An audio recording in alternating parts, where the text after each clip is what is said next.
Namo tassa bhagavato arahato samma sambuddhassa.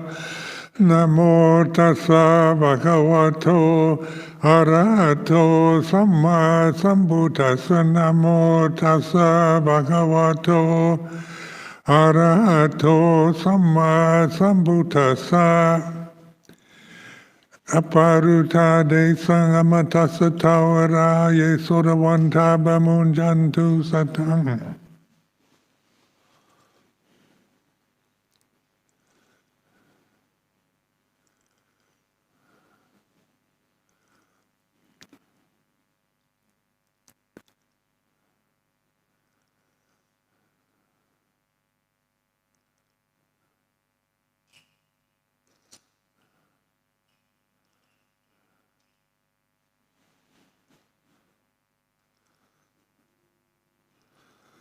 So, Yesuravanta bamunjantu satang means those who listen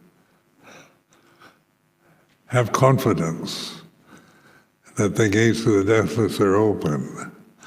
So what do we mean by that as a metaphor?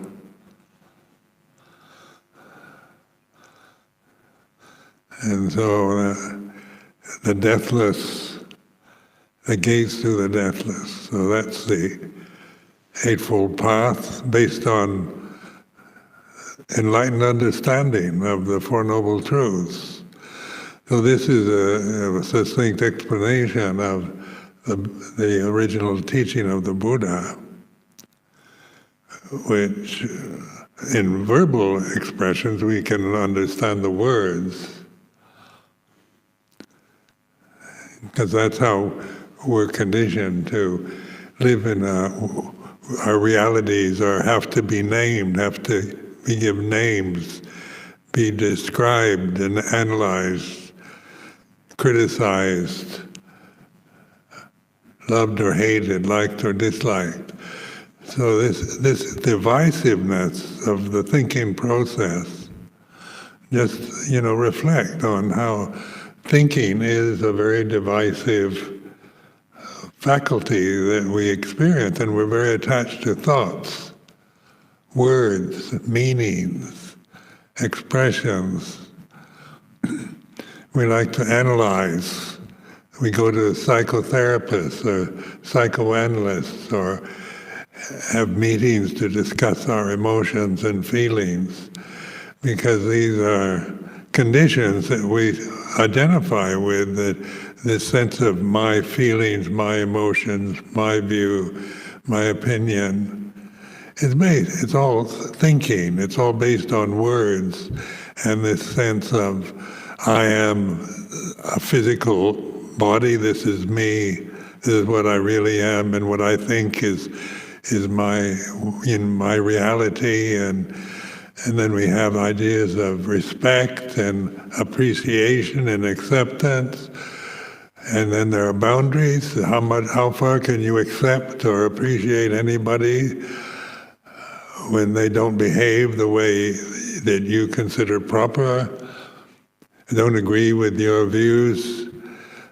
Then these ideals of respecting each other and loving each other, everybody has equal rights and so forth, is held as an ideal, but the reality is we have very critical minds, and the world we create is with a critical thinking mind. So in any situation, whether it's monasticism or married life or professional life, family life, there's always something to criticize and complain about.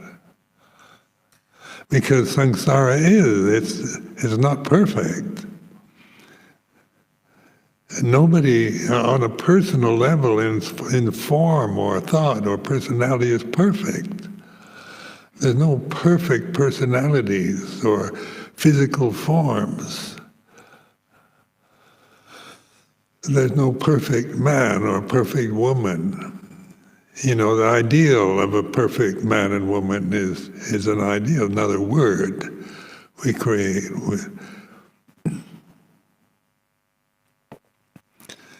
Perfect monasteries, perfect governments, perfect democracy. And, this is, and we think of perfect understanding, samadhi, is the thinking mind has been perfected. Is that samadhi? Is that the perfect? Is that right understanding or perfect understanding? Is figuring it all out with words, with concepts, with Pali words, with Sanskrit, English, or whatever language.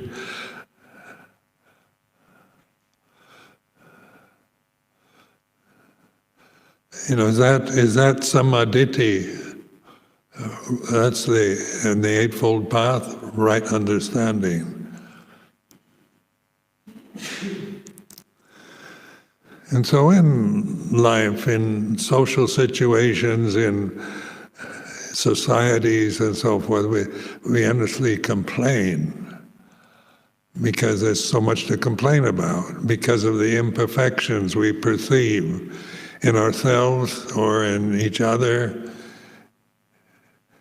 in the situation we live in the community, in the society, in the political system. No matter how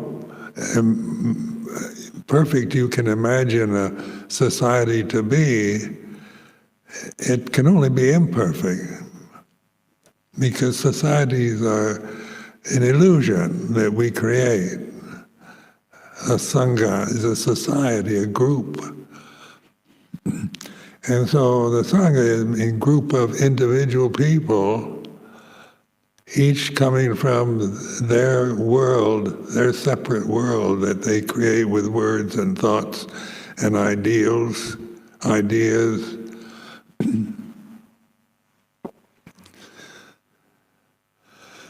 And then there's so much to complain about. In Buddhism, in Theravada Buddhism, we attach to ideas of perfect vinaya, perfect dhamma.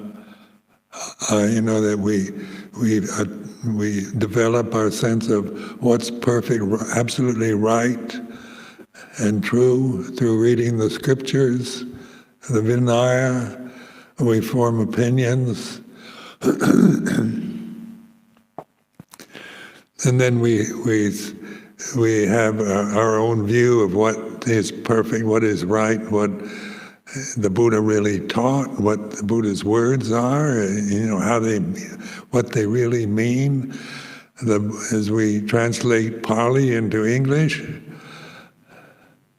and then there's arguments about the meaning of the different Pali words. And we criticize those who don't agree with it. We quote Ajahn as our standard, or Bhikkhu Bodhi, or Sumedho Buddha Gosajjan as our standard authorities on these subjects, because they've done the best in terms of figuring out the right words.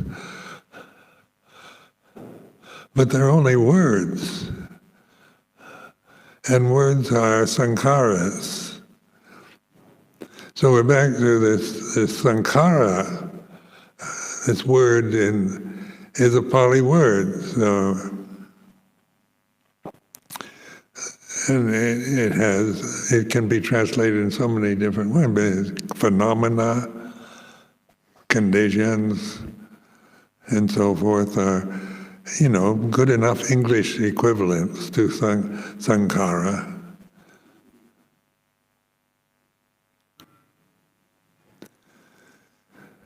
Now, if we were a word,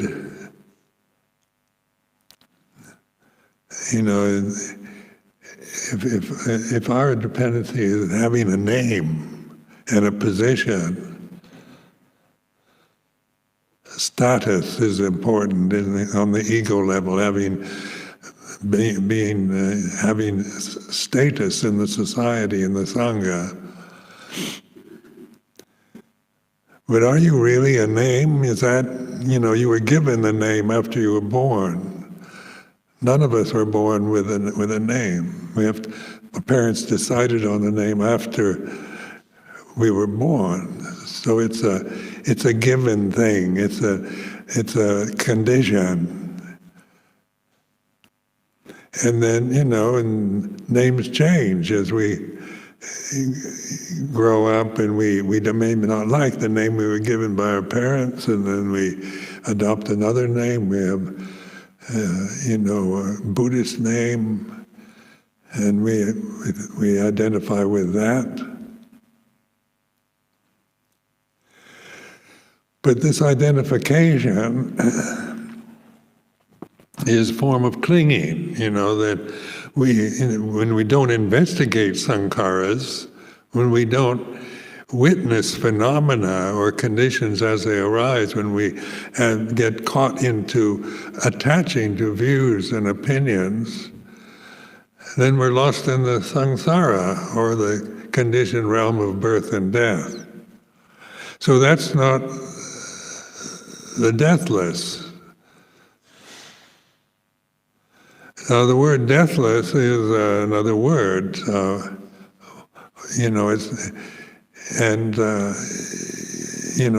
to define what the deathless is. We say, Dhamma, we use theories, metaphysical terms, ideals of the deathless.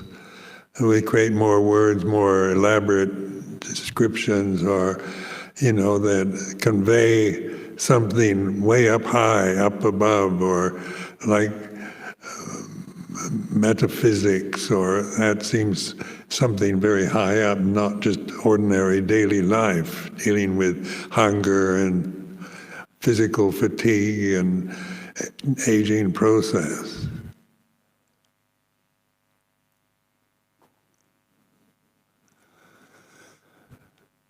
So there is a lot to complain about in samsara, not to dismiss it, and we should just love every sankhara that arises, or not complain about it. But complaining is a habit that we develop from early life. So it's, how do we deal with a complaining mind? Because, there's always something, as much as we try to perfect the buildings, the building committee for Amaravati trying to perfect the plan for rebuilding the monastery, and the kitchen, the sala, the accommodations for the nuns, the accommodations for the monks, and we can create, different views about what's really absolutely right or necessary, with the words we have. And then we try to manifest that through materials.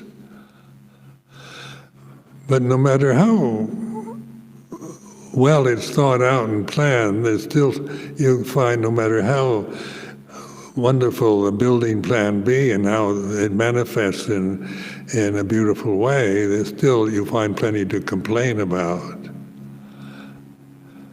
Complain about each other.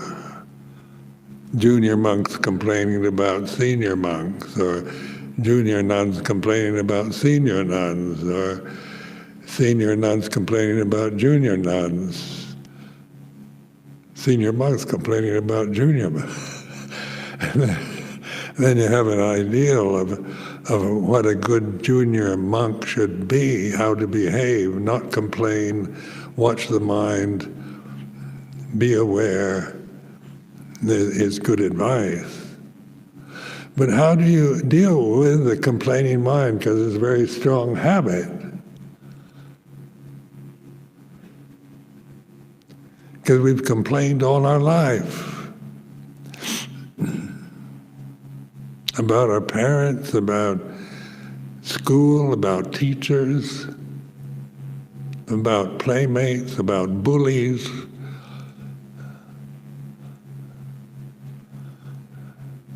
So there is, samsara is like that.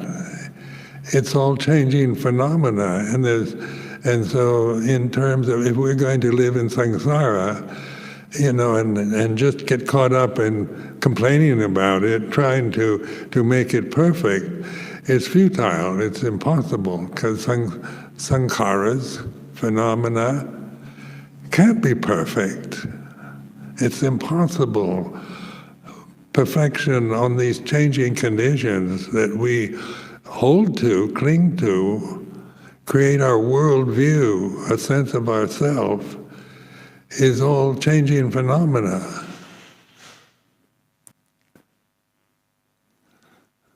So that's why the world is the way it is. You think by now with all this talk, democracy, America is a progressive form, the perfect example of democracy, but it's a shambles now.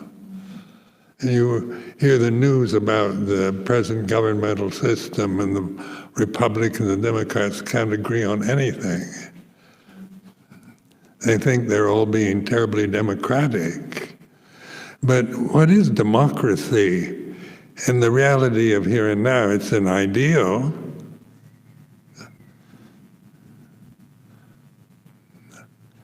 Bipartisanship. Politically, the two parties should work together for the welfare of the American population is the ideal, and that's how it should be. So in the American political system, there's always so much to complain about. So in one's own life as a samana, how do you stop? Can I just say you shouldn't complain about anything? That's kind of advice. Watch your mind and stop complaining. Shut up and conform to the Vinaya and the standard of the established for the monastery, and watch the mind is an ideal. But we have to deal with the realities of the way we are, the way these sankharas, these conditions operate, that we have to live with. Because whether you're alone in your kuti, or in a group, at a meeting, or at a meal time, or whatever, it changes from, somebody makes too much noise when they're eating. We feel really annoyed. I remember being very attached to samatha meditation practices and feeling really irritated if somebody crinkled their nylon jacket or sneezed too loud, because it would disrupt my samadhi practice. So this is, when you perfect meditation hall, everybody's sitting perfectly still in perfect lotus posture, practicing perfectly is an ideal. But the reality is the monastic life is like this. As much as we want to be like the Buddha, our role model, or like Luang Por Chah, Luang Pu Man, these great monks, we can't be, because the conditions, the sankharas, are all different and changing in all of us, all the time. So complaining is a habit, because it's thinking about from the ideal of, or what you particularly ideals that one is very attached to, and judging the present realities of any situation by this very high standard of samadhi, right understanding. So we can figure it out intellectually, samadhi.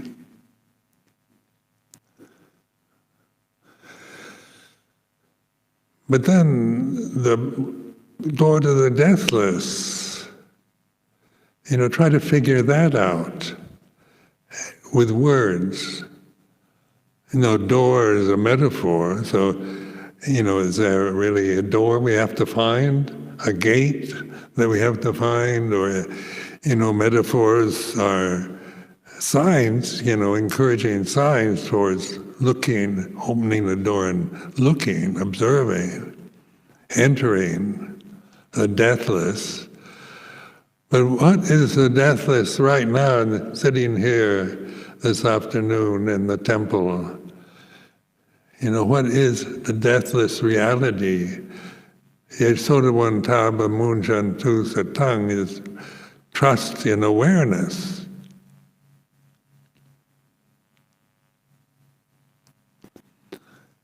Because that, in terms of, is something that isn't personal, isn't a sankhara. What you're aware of, the conditions changing, the physical bodies that we experience, the emotions we feel, the opinions and views that we might hold to and believe in are all sankharas, are all conditions. So there's no way we can find a perfect condition to have perfect understanding. Right understanding, we want an absolute right. Righteousness is another strong view. In religious life, you get very righteous. What did Luang Por Chah really teach? What is his, you hear monks saying, I was with Luang Por Chah, I was a upatak for Luang Por Chah for 10 years, and I know what he taught, and other people hear different versions. What did the Buddha really teach? The Buddha Vaja, that we, is absolute right thinking, right understanding as we read the scriptures, the suttas. So this is where the Patipada, Bhavana, is not about reason, logic, analysis, thinking, but this witnessing, observing. Because we agree with the Buddha that everything is impermanent, all conditions are impermanent. Just try to find a condition that's permanent, and everything is changing, and that's, something that average people never really contemplate very profoundly. I never did till I started meditating. If you said everything's changing, I guess so, but you never really notice change. So just taking the Buddha's words and projecting them onto everything, every sankhara you see, hear, smell, taste, touch, think, isn't it? It's not projecting these words of the Buddha onto the reality of a situation, but taking the words like gate to the deathless, door to the deathless, and not trying to find a gate or a door, or try to figure out what the deathless is with words. And so this Yesodawan Taba Munjan Tu Satang, those who listen, who hear, who are paying attention, is a Sodawanta.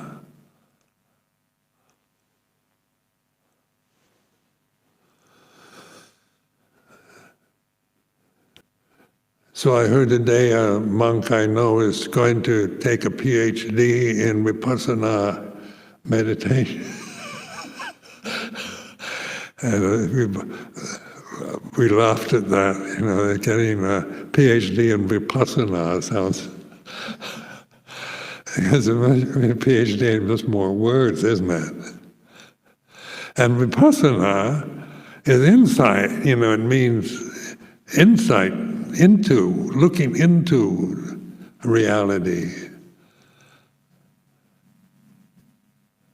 Here and now, it's not about attending a course in a PhD course in Buddhist vipassana meditation.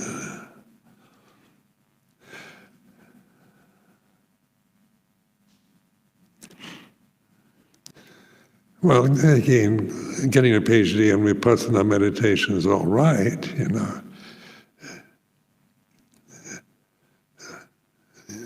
nothing wrong with it, and it might be very interesting, but you're still caught in the realm of thinking and trying to figure out exactly the Pali words and put them into Thai or English equivalents.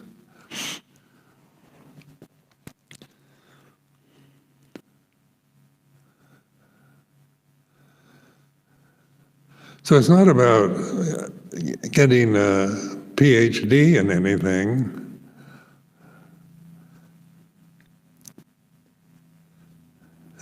But in Patipata, in Bhavana, ye sort of one taba moon chantu satang. This is like satang is translated as faith or confidence. It's not like belief. When we talk about the word saddha in the word Pali word saddha, it's not about believing in Buddha's teachings. It's confidence.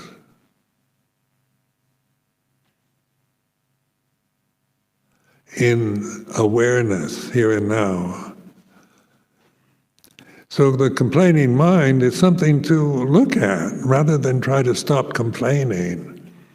Right? Just, because it's, I tell you shouldn't complain, and you want to obey me, and so you try to, you feel guilty about when you do complain, because it would, Ajahn Sumedho wouldn't like that. And so it gets into even more complicated neurotic patterns of guilt and kind of self aversion or fear, because the mind does complain, and you shouldn't. You should be content with the four requisites.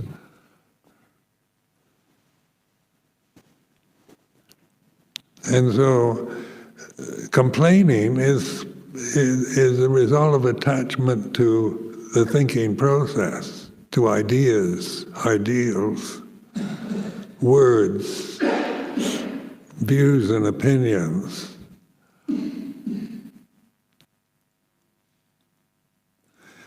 So that's the explanation, but then the bhavana, the vipassana, is looking at it, complaining, listening to it.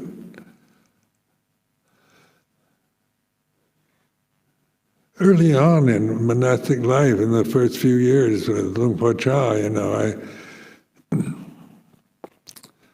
I would, start to stop complaining.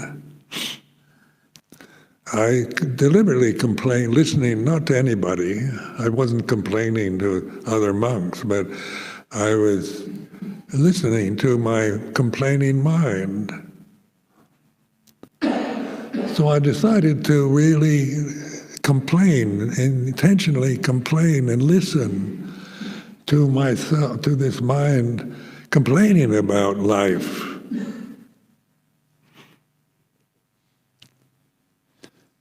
And so then the investigation is not to attach to the complaining, but to listen to it. Is this the gate to the deathless? Is this peace and happiness?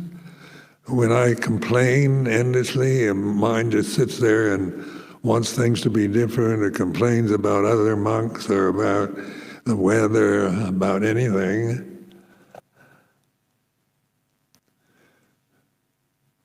And I had insight into the suffering of attachment to these complaining habits.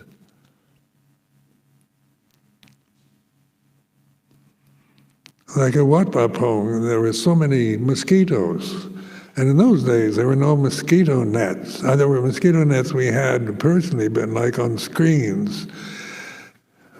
The Makutis didn't have any screens on the windows.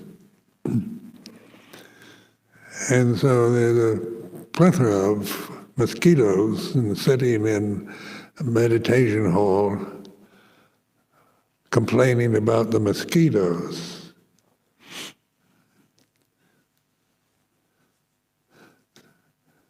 So I just listened to this mind, deliberately complain, because mosquitoes are something to complain about. We don't like them. They bring disease. World Health Organizations try to eradicate them. They're enemies, nasty little critters that suck your blood. And so there's all kinds of good reasons to kill them, complain about them. So on that level of thinking and reason and logic, but then the Vinaya for bhikkhus, for Siladharas, is you're not to intentionally kill anything. So then, you're stuck in a situation with a lot of mosquitoes that you can't kill. What do you do? And then there's the fear of getting malaria, dengue fever, all these terrible diseases that mosquitoes are blamed for. And you can make your life perfectly wretched over mosquitoes.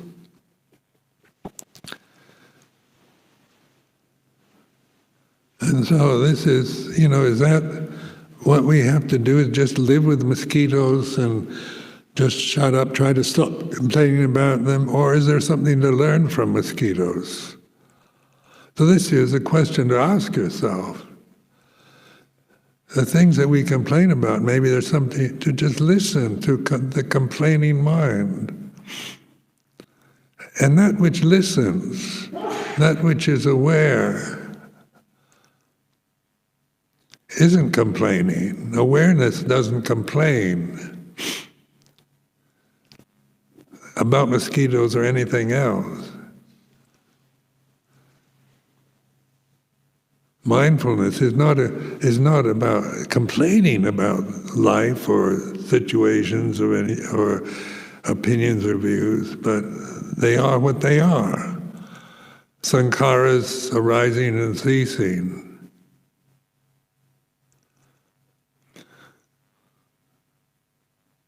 What arises must cease, what begins must end. So rather than just kind of shut up, stiff upper lip, grin and bear it, these mosquitoes, why did God create mosquitoes? Because all of us, if we were God, none of us would have created mosquitoes. So then you can start blaming God for mosquitoes.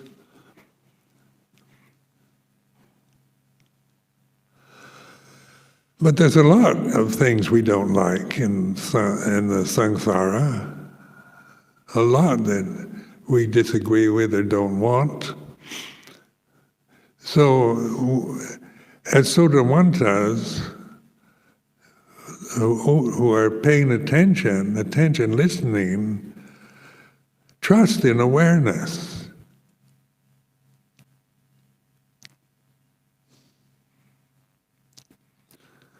And to trust in awareness are still words. So how do you do that? Is by recognizing that awareness is conscious awareness of the way it is in the present moment. It's timeless. Timelessness, here and now. Santitiko, akaliko, ehipasiko, opanayiko, bhajatang, here and now.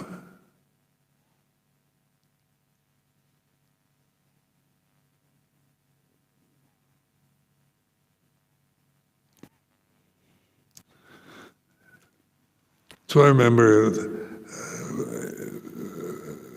thinking about mosquitoes in Wat Pa Pong, and one day I had real insight. I said, well, mosquitoes,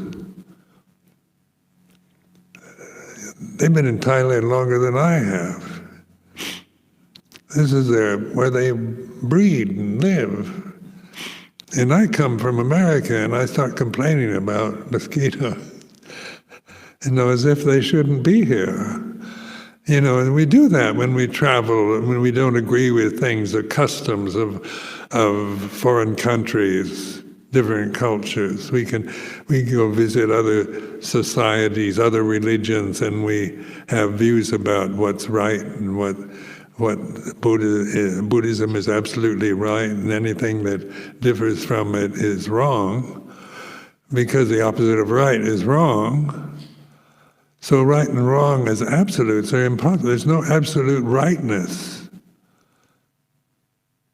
or wrongness. There are no absolute sankharas, conditions.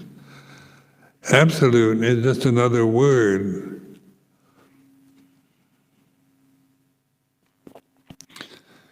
Like immortality, we think of, something being born and living forever. The immortal gods of the Greek pantheon and so forth, are immortal. They're myths. They're creations of the human mind. They're immortal, so that's an ideal that we give to various views about Greek religion, Greek gods. But that's still words. It's not based on reality, but on belief.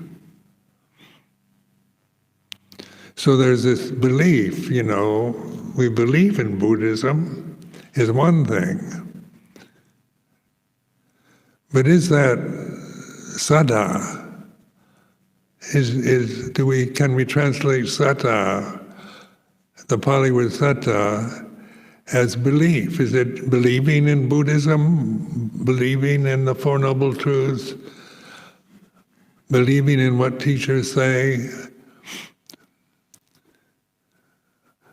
That's where I tell you what to believe and you might accept that. And that's belief, but it's still not saddha. So saddha and panya and the faculties are very important. They balance each other out. For example, when we meditate, when we come to Buddhism, there is a level of saddha, interest.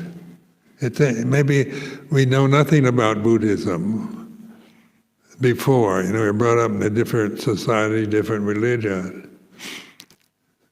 So we don't have any strong views, but we find what we've heard of Buddha's teaching as interesting.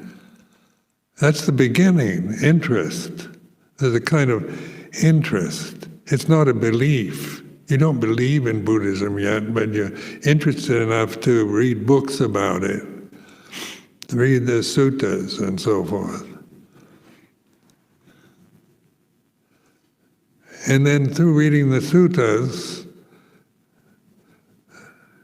you begin to have even more interest and faith, which leads to panya, wisdom. You have insight into Dhamma, into reality itself.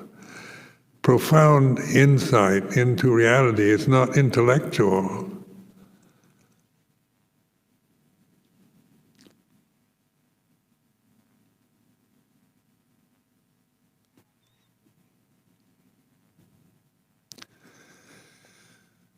So the complaining mind is a teacher for us. And we complain about each other. I used to, the mistakes I've made in Sangha life is kind of assuming that someone that isn't like myself is somehow deluded. So, there's this kind of conceit and arrogance of the ego that thinks that because I can't think of myself as a rational, sensible person, that everybody, just explain everything properly. Explain the Dhamma in detail, in all the meanings of the different words, the different concepts in the suttas and the scriptures, and logically, and everybody who's reasonable will agree with me. And so there's endless conflicts about interpreting the scriptures with very reasonable intellectual people. And then the conceit, the sakya ditti, the mana ditti, the sense of, my understanding is better than yours. Or I've got the right understanding, yours is mithya ditti, you don't understand it properly. It is a complaining, critical mind.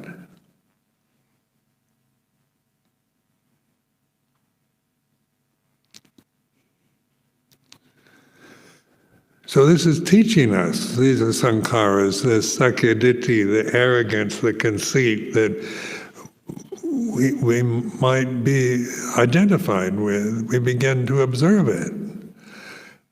Mindfulness is not conceited. It's not arrogant. It's aware of conceit is like this. Thinking my view is right or better than your view, or your view is wrong. Right and wrong are sankharas. Where awareness of sankharas is not a sankhara.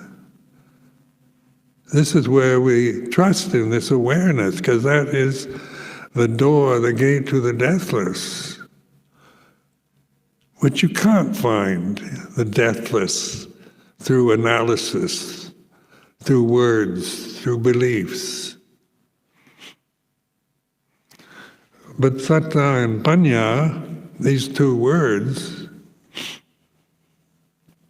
instead of conflicting, when we think of you a satta jarit or a panya jarit, we can divide those who are satta people, they believe everything blindly.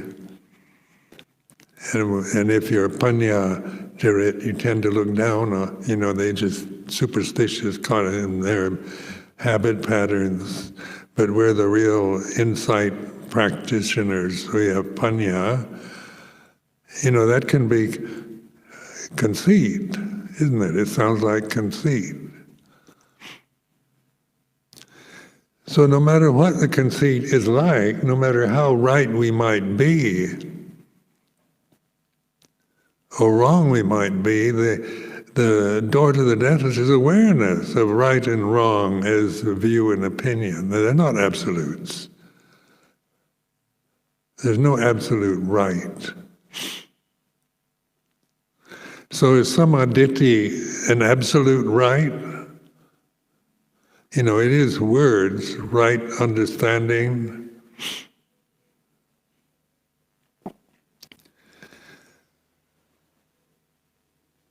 It can't be just the words, or just figuring Buddhism out because you're so intelligent and have read the Tripitaka, studied it for years and have a PhD.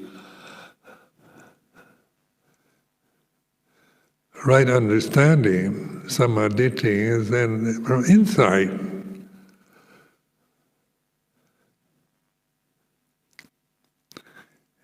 And insight comes from saddha, confidence in awareness, trust in awareness. These words, it's like this.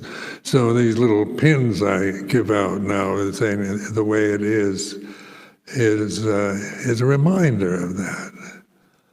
No matter what you're thinking, no matter how arrogant or conceited you might judge any viewpoints you might discover in your mind, it is the way it is. It can't stay. The most conceited opinion is impermanent and it ceases. the most arrogant stance that you might hold to, cling to, if you really look at it, witness it, is it doesn't last. Egos are very changeable conditions where, trying to become someone without an ego is still a futile attempt coming from ignorance. Trying to get rid of the ego or feel you shouldn't have an ego is another concept that you might be clinging to in meditation. Like anatta, there's no ego, an arhat doesn't have any mana, beyond avijja, completely free. We understand the words. But mana and sakyaditi, are to be observed, with awareness, trusting in awareness. Being conceited is like this. Complaining about life is like this. And as you trust in awareness, you begin to see that conceit and arrogance cease. If you try to not be arrogant or criticize yourself for conceited views, then you never notice the cessation of it. You just create more conditions and beliefs that you are the arrogant conditions that might arise in your conscious experience in the present.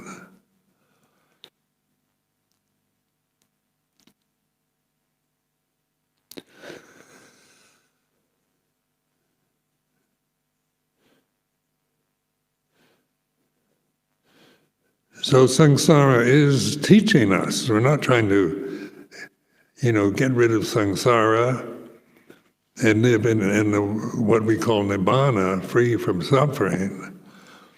That's the ideal.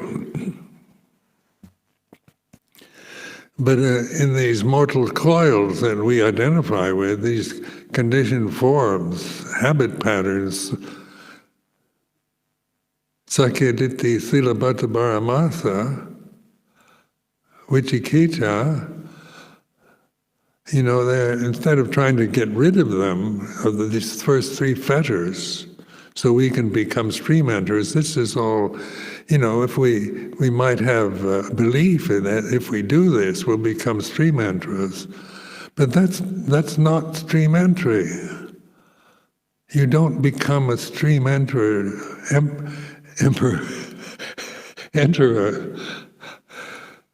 through trying to get rid of the three fetters, but understand the three fetters. So this understanding is panya, which is aligned with saddha, or trust in awareness.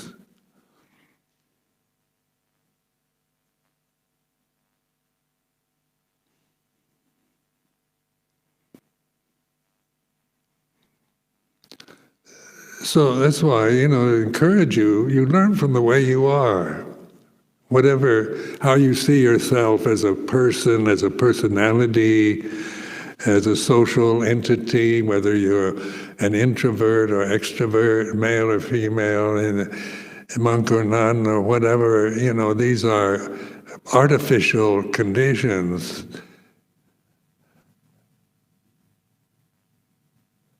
They're conditioned phenomena.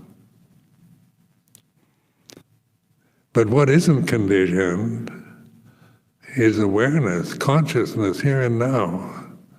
So liberation is always about here and now, not about the future, about getting right understanding, that you imagine samadhi is. As a personality, can any of you say you have perfect understanding of the Dhamma, as a person, no matter how well read you are? Does understanding come through interpreting Pali and finding perfect English equivalents for Pali terms? Is that right understanding? So in terms of wisdom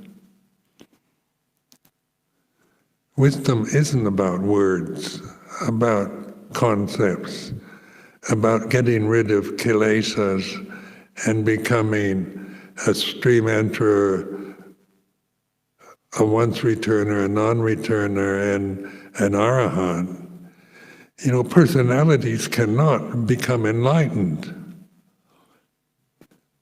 So as a person, there's no way, as long as you identify with personality, it's a futile attempt to try to become an enlightened person, because personality is an artificial condition. It's a sankhara. Sankharas don't get enlightened because their very nature is impermanent, unsatisfactory, and not self. So what are you then if you're not a person? Now this is a question to ask, and there's no answer for it. Why do you want to find out what you are do you want me to tell you who you are, or how you should be, or what your real self is? You say real self is awareness, but then you don't believe that either, that just the words that, I really am awareness, and that's what I am, I'm not really Sumedho Bhikkhu. It sounds conceited again. And then it sounds overestimation.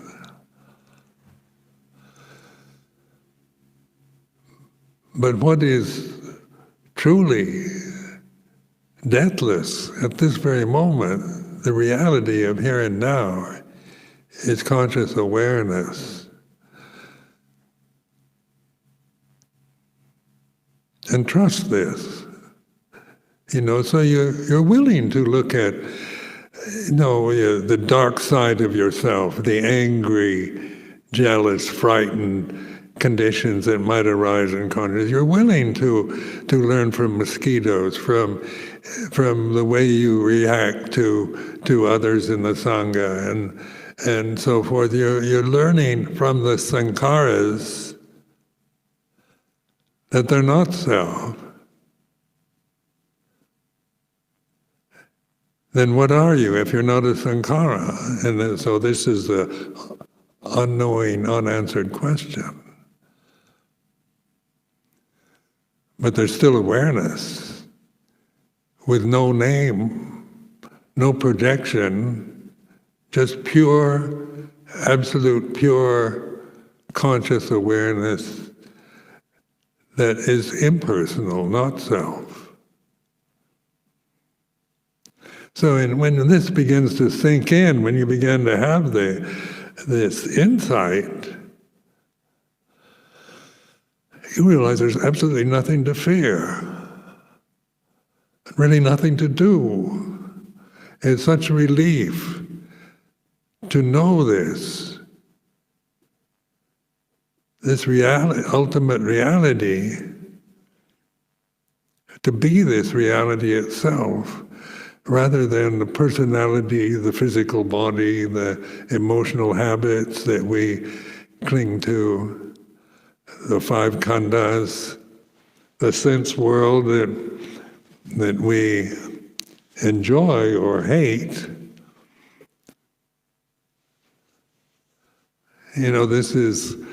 This rather than seeing how, elderly people,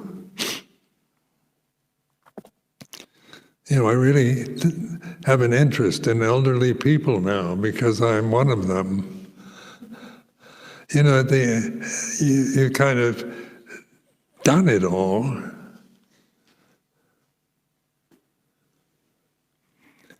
And then death is not, the perception of death is not, not far away when you're 86, 87 years old. Death of the body. But if you haven't realized the true nature, Dhamma itself, the pure, unsoiled, unstained perfection of reality itself, of Dhamma, then you die with the idea that you're the body. And then that can be very frightening. You might have beliefs about death. You get reincarnated or reborn, or you just disappear into a void of nothingness. Where is Dr. Rohini now? Funeral. Dr. Rohini was a big supporter for years here at Amaravati. Died. Where's Ajahn Chah right now? Where's Luang Pu Man right now? Where are they? And we don't know. We have the word, the memory, Luang Por Chah, Dr. Rohini, memories now. We have memories. Mudita, I went to her funeral in Bangkok. Now, she's a strong supporter and absolutely trusted Luang Por Chah's teaching.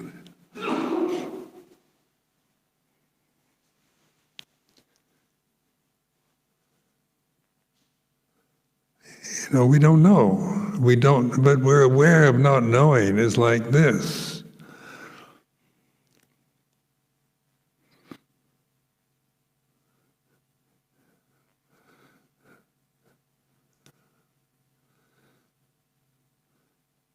So we asked various monks in Thailand, where is Rohini now? And she's in the Deva realm or something. And that's a comforting view, not that it's wrong. But Rohini was a real complaining person.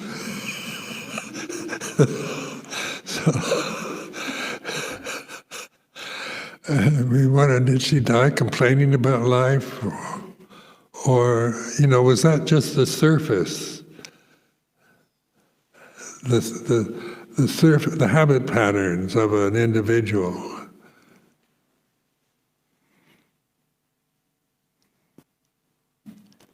What we know is we don't know where Luang Por Chah is right now.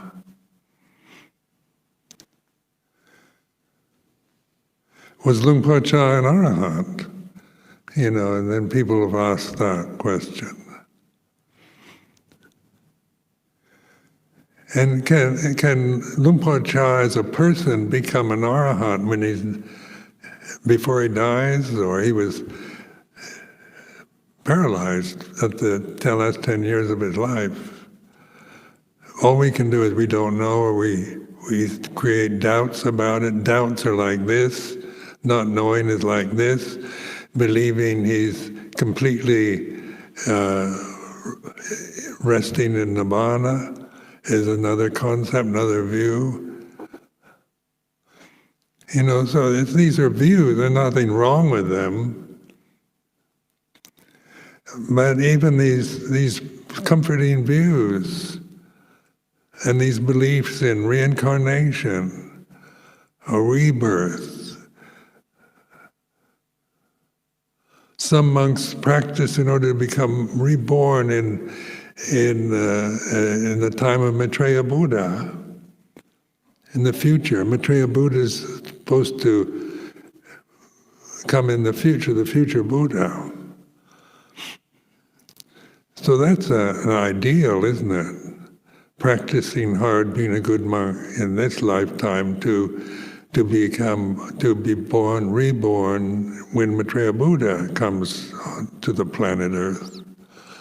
It's still words, concepts, ideas. And that's all we need to know. It's not to criticize the belief in Maitreya Buddha or to want to be reborn in the time of the Maitreya, be reborn in a Deva heaven or a Brahma realm. But what are they here and now? What is the Brahma realm here and now for all of us? Is an idea, a concept, a belief. It's a sankhara. This you can know. This is direct knowing with wisdom. All sankharas are impermanent. Anicca, dukkha, anatta. And this is a direct teaching of the Buddha, perfect understanding, samadhi.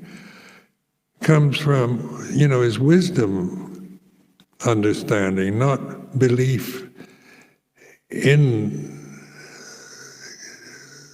the teachings of the Buddha, but practice, they're to actually do what he was pointing at. So, when we say santidiko, akaliko, ehipasiko, opanayiko, bhajatang vetidapu vinyuhi, and, in morning, evening chanting,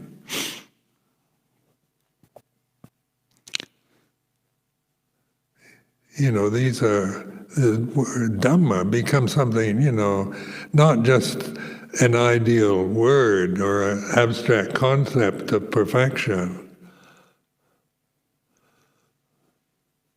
but the reality of here and now, santidiko, apparent here and now, consciousness, as I've told you many times, is here and now. Your conscious right now is like this. You can't find it using the metaphor of trying to see your own eyes. Do you need to see your own eyes? The fact that you can see is the thing. The fact that awareness is here and now is enough. You don't have to find who is aware as some object, something, as a person.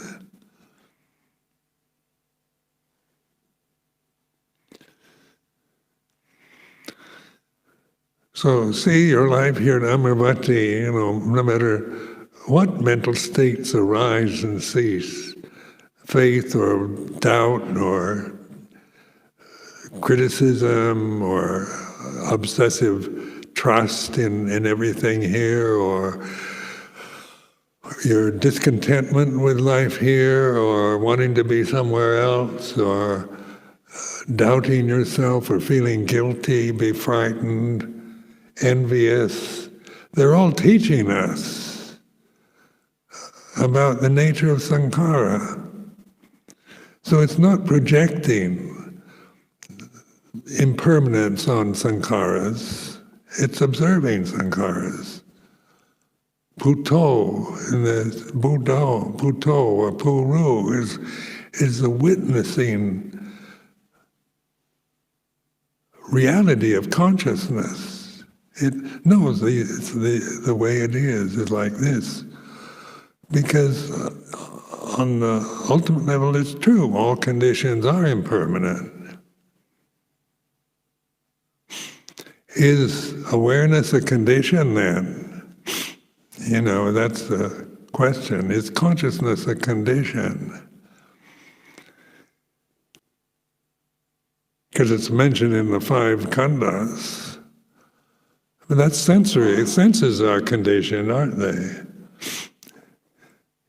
For consciousness to manifest forms, it has to have senses, space and ears, eyes, nose, tongue, body, separate forms that can see, hear, smell, taste, touch, think, feel within space.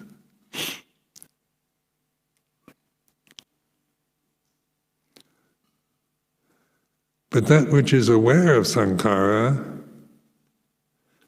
can one sankhara be aware of another sankhara? Is there an ultimate sankhara that's aware of impermanence?